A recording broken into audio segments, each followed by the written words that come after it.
Great ஃபேன்ஸுக்கு வணக்கம். March 28 IPL உடைய ஃபர்ஸ்ட் கேம் முதல் போட்டியை வின் பண்ண போறது யாரு? அதுக்கான பதில் நீங்க தான் சொல்ல போறீங்க. பட் இந்த வீடியோல ரெண்டு டீம் உடைய பிளேயிங் 11 வென்யூ எப்படி இருக்க போகுது, என்ன 11ஓட விளையாட போறாங்க, என்ன பிளானா இருக்க போகுது அப்படிங்கறது எல்லாத்தையுமே கம்ப்ளீட்டா ஒரு வீடியோல பார்க்க போறோம். அதுக்கு முன்னாடி ஃபர்ஸ்ட் டைம் சேனல் வரீங்கன்னா மறக்காம சப்ஸ்கிரைப் பண்ணி சப்போர்ட் பண்ணுங்க. அப்பதான் அப்டேட் எல்லாமே எங்களை வந்து சேரும். சரி வாங்க வீடியோக்குள்ள போலாம். 2026 ஐபிஎல் உடைய முதல் போட்டி டிஃபெண்டிங் சாம்பியன்ஸான ராயல் சேலஞ்சர்ஸ் பெங்களூருக்கும் அதிரடி டீமான எஸ்ஆர்எச்சுக்கும் நடுவில் தான் நடக்க போகுது. எஸ்ஆர்எச் உடைய பேட்டிங் லைனப் வெறித்தனமா இருக்கு, பவுலிங் மட்டும் கொஞ்சம் டல்லா இருக்கு அப்படிங்கிற மாதிரி சொல்லலாம். ஸோ இக்கட்டான நிலைமையில கேப்டன் பேட் கமின்ஸ் வேற இல்லை. ஸோ ஃபர்ஸ்ட் ஹாஃபை மிஸ் பண்ண போறாரு அப்படிங்கிற மாதிரி சொல்லியிருக்காங்க. இந்த நிலைமையில ரெண்டு டீமோட பிளேயிங் 11 எப்படி இருக்க போகுது அப்படிங்கிறத பார்த்துடலாம். ஸோ ஃபர்ஸ்ட் ஆஃப் ஆல் நம்ம எஸ்ஆர்எச்லேருந்து போயிடலாம். ஸோ இது ஹோம் கேம் அப்படிங்கிறதுனால ஆர்சிபிக்கு வெயிட் பண்ணி வருவோம். அதுக்கு முன்னாடி எஸ்ஆர்எச் என்ன பண்ணியிருக்காங்க அப்படிங்கிறத பார்க்கலாம். ஸோ எஸ்ஆர்எச்சை பொறுத்த வரைக்கும் அந்த இன்ஜுரிஸ் அப்படிங்கிறது இருந்தாலுமே அவங்களுடைய பிளேயிங் 11 இதுவாக தான் இருக்கணுங்கிற மாதிரி ஆகாஷ் சோப்ரா இன்னும் நிறைய பேர் கணிச்சு சொல்லியிருக்காங்க.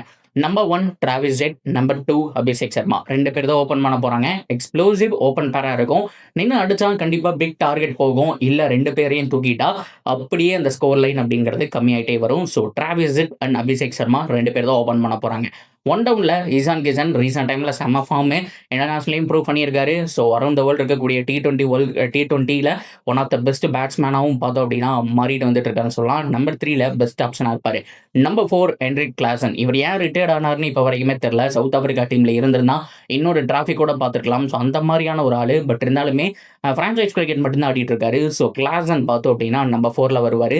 ஸோ எந்த அளவுக்கு ஃபார்மில் இருக்காரு அப்படிங்கிறத வெயிட் பண்ணி பார்க்கணும். And number 5 Nitish Kumar Reddy, number 6 Liam Livingstone. Nitish Kumar Reddy, Liam Livingstone lack of form தான், பட் இருந்தாலுமே குட் ஆப்ஷன்ஸ் அப்படிங்கிற மாதிரி சொல்லலாம். அண்ட் அங்கித் வர்மா. ஸோ இதோட பார்த்தோம் அப்படின்னா ஃபேண்டாஸ்டிக் பேட்டிங் லைனப் இருக்கு அப்படிங்கிற மாதிரி சொல்லலாம்.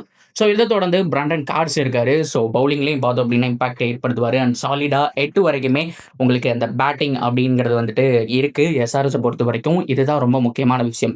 அண்ட் பவுலிங் யூனிட்டை பொறுத்த வரைக்கும் ஜெய்தேவ் உனாட்கட் வேற வழி இல்லை, அவர்கிட்ட தான் போய் ஆகணும். அண்ட் ஹர்ஷல் பட்டேல் மறந்துடக்கூடாது. ஒரு காலத்தில் வந்துட்டு பர்பிள் பட்டேல் அப்படிங்கிற மாதிரி வந்துட்டு பேசிட்டு இருந்தாங்க. டீசெண்டாக ஓரளவுக்கு பேட்டிங் ஆடுவார். So Harshal Patel one of the best option. வேற வழி இல்லை, இருக்கிற ஆட்கள்ல இவங்க தான் பெஸ்ட் அப்படின்னு சொல்லலாம். ஸோ இதுக்கப்புறம் வந்துட்டு ஜீசன் அன்சாரி அண்ட் சிவாங் குமார் அப்படின்னு சொல்லிட்டு ஒரு ஆப்ஷன் இருக்கு. இது போக சிவம் மாவி. இந்த பவுலிங்ல மட்டும் எப்படி மேக் பண்றாங்க அப்படின்னு பார்க்கணும். மற்றபடி பேட்டிங் இதுதான், ஃபாரின் காம்பினேஷன் தான். So foreign combination once again உங்களுக்காக சொல்லிடுறேன். டிராவிஸ் ஹெட் மேலே இருக்க போறாரு, ஹென்ரிக் கிளாசன் மிடில் இருக்க போறாரு. ஸோ லியாம் லிவிங்ஸ்டன் வந்துட்டு ஃபினிஷிங் டிபார்ட்மெண்ட்ல இருக்க போறாரு. அண்ட் பிரண்டன் கார்ட்ஸ் பார்த்தோம் அப்படின்னா கீழே இருக்க போறாரு. பேட் கமின்ஸ் வந்ததுக்கப்புறம் கார்ட்ஸுக்கு பதிலாக ஒன்று பேட் கமின்ஸ் சொல்லலாம், இல்லை லியாம் லிவிங்ஸ்டன் 2-3 கேம் நல்லா ஆடி கொடுத்துட்டாரு அப்படின்னா. ஸோ ஆடாமல் இருந்தார் அப்படின்னா லியாம் லிவிங்ஸ்டன் பதிலாக பேட் கமின்ஸ் வரலாம். அவர் நல்லா ஆடினார்னா கார்ட்ஸுக்கு பதிலாக வரலாம். ஸோ எப்படியோ அவர் உள்ள வரும்போது கார்ட்ஸ் இல்லை லியாம் லிவிங்ஸ்டன் ரெண்டு பேர்ல யாரோ ஒருத்தர் வெளியில போய் ஆகணும். ஸோ இப்போதைக்கு அந்த 4 ஃபாரின் ஆப்ஷன் இவங்க 4 பேர் தான் அப்படிங்கிறத நான் சொல்லிக்கிறேன். இதை தொடர்ந்து ராயல் சேலஞ்சர்ஸ் பெங்களூர். ஸோ ஆர்சிபியை பொறுத்த வரைக்கும் குட் டீம் தான். இந்த டீமை வச்சு ஆல்ரெடி நான் சொன்ன மாதிரி இந்த ஒரு 5 வருஷத்துக்குள்ள 2 இல்லை 3 டிராஃபி தேத்திக்கணும் அப்படிங்கிற மாதிரி பார்ப்பாங்க. அந்த அளவுக்கு தரமான ஸ்குவாடு. பட் இருந்தாலுமே இன்னும் ஒரு சில கன்ஃபர்மேஷன்ஸ் வரல. ஹெசல்வுட் என்னதான் ஆனாரு, ஃபர்ஸ்ட் ஹாஃபை மிஸ் பண்ண போறாரா, எவ்வளோ நாள் மிஸ் பண்ண போறாரு, ரூல்ட் அவுட்டாக இருந்தால் ரிப்ளேஸ்மெண்ட் என்னன்னு சொல்லி பல கேள்விகள் போயிட்டு இருக்கு. எஸ் தயாலோட அவைலபிலிட்டியும் கிடையாது. அவருடைய பஸ்ல கூட பார்த்தோம் அப்படின்னா அவருடைய போட்டோவோ ஆர்சிபி ட்ரெஸ்ஸிங் ரூம்லையோ எங்கேயுமே தயாலுடைய ஒரு போட்டோ கூட காணோம். ஸோ இந்த தடவை அவரும் உள்ள வரமாட்டார் அப்படிங்கிற மாதிரி எக்ஸ்பெக்ட் பண்ணலாம். ஸோ அப்படி பார்க்கும்போது ஓவராலாக பிளேயிங் 11 எப்படி இருக்கும் இப்போதைக்கு இருக்கக்கூடிய ஆட்களை வச்சு நான் சொல்கிறேன். ஃபுல் சால்ட் அண்ட் விராட் ரெண்டு பேர் தான் ஓப்பன் பண்ணணும் அப்படிங்கிற மாதிரி தான் நானும் நினைக்கிறேன். அவங்க தான் பண்ண போகிறாங்க. பிகாஸ் மோஸ்ட் சக்ஸஸ்ஃபுல் ஓப்பனிங் பேர் அப்படிங்கிற மாதிரி சொல்லணும். போன வருஷம் நீங்கள் என்ன தான் ஃபில் சால்ட்டை பொறுத்த வரைக்கும் இன்டர்நேஷனல் ஆட டீம் ஐபிஎல் வந்துட்டா வேறு லெவலில் ஆடுவார். ஸோ அந்த அளவுக்கு தான் போன வருஷமும் அப்படி தான் இருந்துச்சு. So Phil Salt and Virat ரெண்டு பேர் தான் ஓப்பன் பண்ண போகிறாங்க.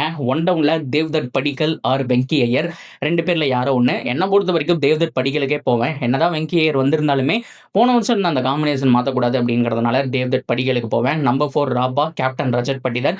Number 5 dim David. Number 6 Jitesh Sharma.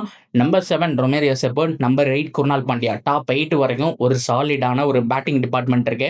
And number 9 Mangesh Yadav. Recent டைம்ல ஒரு குட் யங்ஸ்டர், பயங்கரமா போடுறாரு, நல்ல டேலண்ட் இருக்கு. ஸோ அந்த ஸ்விங் இருக்கு, அந்த எபிலிட்டிஸ் இருக்கு. டெத்தில் போறாரோ இல்லையோ புவியை டெத்தில் போட விட்டுட்டு ஸோ இவர் பார்த்தோம் அப்படின்னா இந்த நியூசில் ஓவர்ஸ் வந்துட்டு போடலாம். அண்ட் நம்பர் 10 புவி கண்டிப்பா ஓஜி பவுலிங் லைனை போட கிங் அப்படின்னு சொல்லலாம்.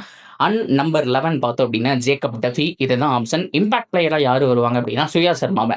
எக்ஸ்ட்ரா ஒரு ஸ்பின்னர் வேணும் அப்படிங்கிறதுனால சுயா சர்மாவை கொண்டு வரலாம். இல்லை பேட்டிங் வேணும் அப்படின்னா வெங்கி ஐயரை கூட உள்ள கொண்டு வரலாம். ஒரு குட் ஆப்ஷனாக இருக்கும். ஓவராலா ஃபாரின் ஆப்ஷன்ஸ் யாரு அப்படின்னு நீங்க பார்த்தீங்கன்னா, Phil Salt number 1 and number 2 Tim David, number 3 Romario Shepherd and number 4 Jacob Duffy. இவங்க தான் பார்த்தோம் அப்படின்னா அந்த 4 ஃபாரின் ஆப்ஷன்ஸ். ஸோ இதில மேபி 1 ஆர் 2 சேஞ்சஸ் அப்படிங்கிறது வந்துட்டு இருக்கலாம். பட் இருந்தாலுமே இப்ப இருக்கக்கூடிய பிளேயர்ஸ வச்சு ஒரு சாலிடான 11னா இதுதான். ஏன்னா Mangesh Yadav and Bhuvneshwar Kumar and Jacob Duffy 3 good fast bowlers and Romario செப்பர்டும் பவுலிங் பண்ணுவார் அப்படின்னு மறந்துடக்கூடாது. ஸோ அதனால வந்துட்டு சாலிடான ஒரு லெவலா நீங்க ஃபாஸ்ட் பவுலிங் மட்டுமே போட்டாலுமே கிட்டத்தட்ட 16 ஓவர்ஸ் போடலாம். டிம் டேவிட் ஓவர் போடுவாரு. பட் இருந்தாலுமே டிம் டேவிட் இல்லாமே கிட்டத்தட்ட 16 ஓவர் ஃபாஸ்ட் பவுலிங் மட்டுமே போற அளவுக்கு இருக்கு. ஸ்பின்னர்ஸ் வேணுனாலும் பார்த்தோம் அப்படின்னா குர்னால் பாண்டியா இருக்கிறாரு இம்பாக்ட் பிளேயரா. சுயா சர்மாவும் வந்தார் அப்படின்னா அந்த 8 ஓவர்ஸ் ஆஃப் ஸ்பின் கோட்டாவும் வந்துருது. அண்ட் பேட்டிங் டெப்த்தும் நம்பர் 8 வரைக்கும் இருக்கு. இதுக்கு மேல என்ன வேணும்? சாலிடான ஒரு டீம் கைஸ். இந்த தடவையும் யார் இருந்தாலும் இல்லாட்டியும் குட் டீம். கண்டிப்பா ஒரு பிளே ஆஃப் ரீச் பண்ணி செமிஃபைனல்ஸ் அந்த ஒரு ஸ்டேஜ் அட்டன் பண்ணக்கூடிய ஒரு டீம் அப்படிங்கிற ரேட்டிங் தாராளமாக கொடுக்கலாம். ஹெசுலட் மட்டும் இருந்தார் அப்படின்னா அந்த தேனோஸ் ஃபைனல் சிப்பை போடுற மாதிரி, ஃபைனல் கல்ல போடுற மாதிரி இந்த டீம் அப்படியே மறுபடியும் சாலிடாக மாறிடும். அவர் இல்லைன்னா கூட இப்போ வரைக்கும் சூப்பராக தான் இருக்கு. பொறுத்திருந்து பார்ப்போம் என்ன நடக்க போகுது அப்படிங்கிறத. So that's video guys. 2 டீமுமே சூப்பரான டீம்ஸ் அப்படின்னு சொல்லலாம். ஸோ ஃபர்ஸ்ட் கேம் அப்படிங்கிறது சின்னசுவாமியில் நடக்க போகுது.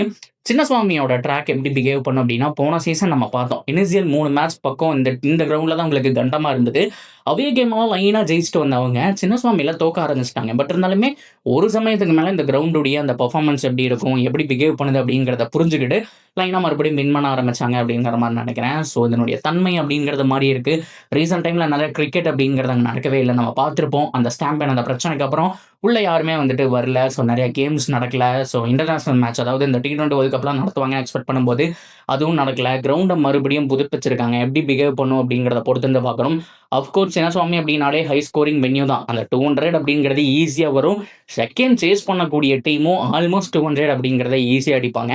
அந்த மாதிரி ஒரு பக்காவான ஒரு பேட்டிங் ட்ராக்கு அதே ட்ராக்கோட இருந்தது அப்படின்னா எஸ்ஆர்ஹெச்சுக்கும் செம்மையாக இருக்கும் கைஸ். எந்த அளவுக்கு நம்ம ஆர்சிபியை பற்றி பேசுகிறோமோ அந்த அளவுக்கு எஸ்ஆர்ஹெச்சுக்கும் செம்மையாக இருக்கும்.